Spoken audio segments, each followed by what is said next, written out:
For more than 3 decades, one man held absolute power in Iran.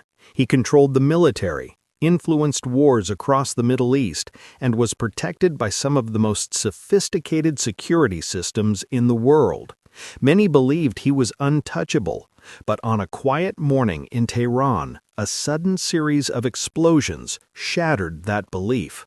Within minutes, one of the most powerful leaders in the Middle East was gone.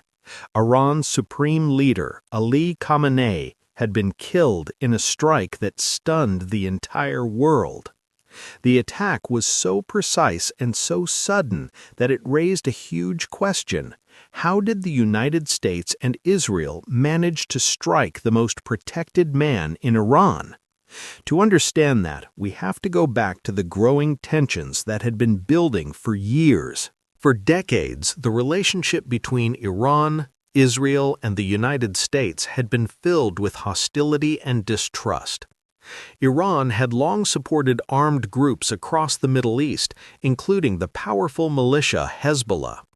These groups were involved in conflicts that directly threatened Israel's security.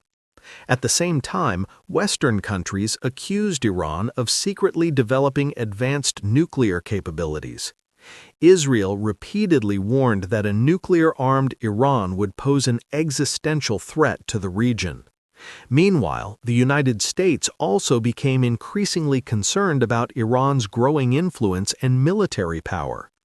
Intelligence agencies began reporting that Iran was expanding its missile programs and strengthening alliances with militant groups across several countries. By early 2026, the situation had reached a dangerous point. Diplomatic talks had collapsed, tensions were rising rapidly, and behind closed doors, military planners began preparing for a possible confrontation. According to multiple reports, the operation that eventually led to Khamenei's death was not a sudden decision. It was the result of months of intelligence gathering and strategic planning. Israeli intelligence agency Mossad and the American intelligence service Central Intelligence Agency were believed to be deeply involved in the planning process. Their goal was not simply to attack military bases or infrastructure. Instead, they were reportedly considering a far more aggressive strategy known as a decapitation strike. In military terms, a decapitation strike is an operation aimed at removing the top leadership of an opposing government. The idea behind such a strike is simple. If the central leadership is eliminated, the country's command structure could collapse or become severely weakened. However, targeting Iran's supreme leader was incredibly difficult. Khamenei rarely appeared in public, his movements were kept secret, and the locations he stayed in were heavily guarded by elite security forces. Iran also had advanced air defense systems designed to detect and destroy incoming aircraft or missiles.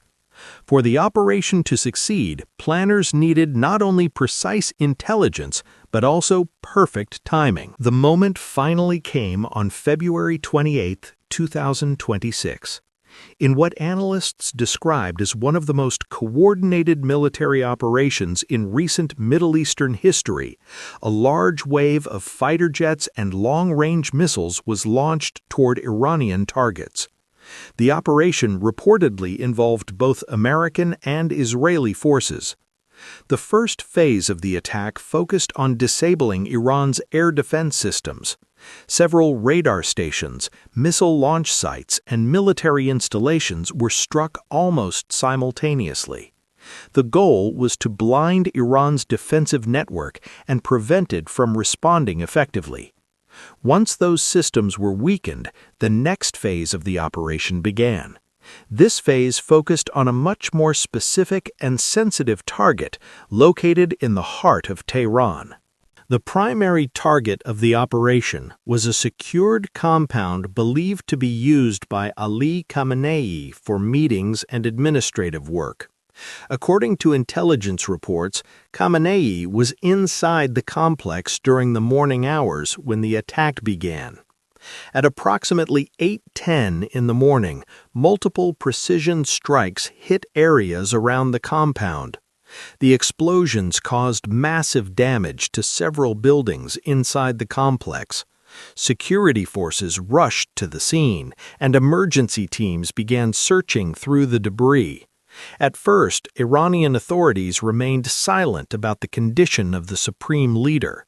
State media simply reported that explosions had occurred in Tehran. But behind the scenes, the situation was already becoming clear. For several hours after the strike, confusion spread across the country. Rumors circulated rapidly on social media, with some claiming that the supreme leader had survived, while others believed he had been seriously injured.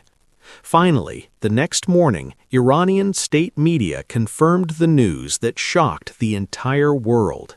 Ali Khamenei had died from injuries caused by the strike. Having ruled Iran since 1989, he had become one of the longest-serving and most influential leaders in modern Middle Eastern politics. His death marked the sudden end of an era that had lasted more than 3 decades. Reports also suggested that several high-ranking Iranian officials were killed during the attack, including senior military commanders who were present in the complex at the time. The reaction inside Iran was immediate and intense. The government declared national mourning, and thousands of people gathered in major cities to honor the late leader. At the same time, Iran's military leadership began preparing a response. Within hours, missiles and drones were reportedly launched toward targets associated with both Israel and the United States across the Middle East. Military bases, strategic facilities, and defense positions were placed on high alert throughout the region. Analysts warned that the strike had dramatically increased the risk of a wider regional war.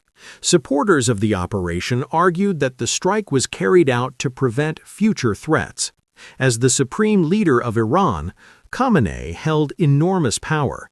He was not only the country's highest political authority, but also the commander-in-chief of the armed forces. Major military decisions ultimately required his approval. From the perspective of Israel and its allies, removing him could weaken Iran's ability to coordinate military actions across the region. However, critics argued that killing such a powerful leader could also destabilize the region and trigger unpredictable consequences. The debate over whether the strike increased security or increased danger quickly spread among political leaders and analysts worldwide. Following Khamenei's death, Iran moved quickly to stabilize its leadership structure. A temporary governing council was formed to manage state affairs while the country began the process of determining its next long-term leadership. But the future of the region remained uncertain.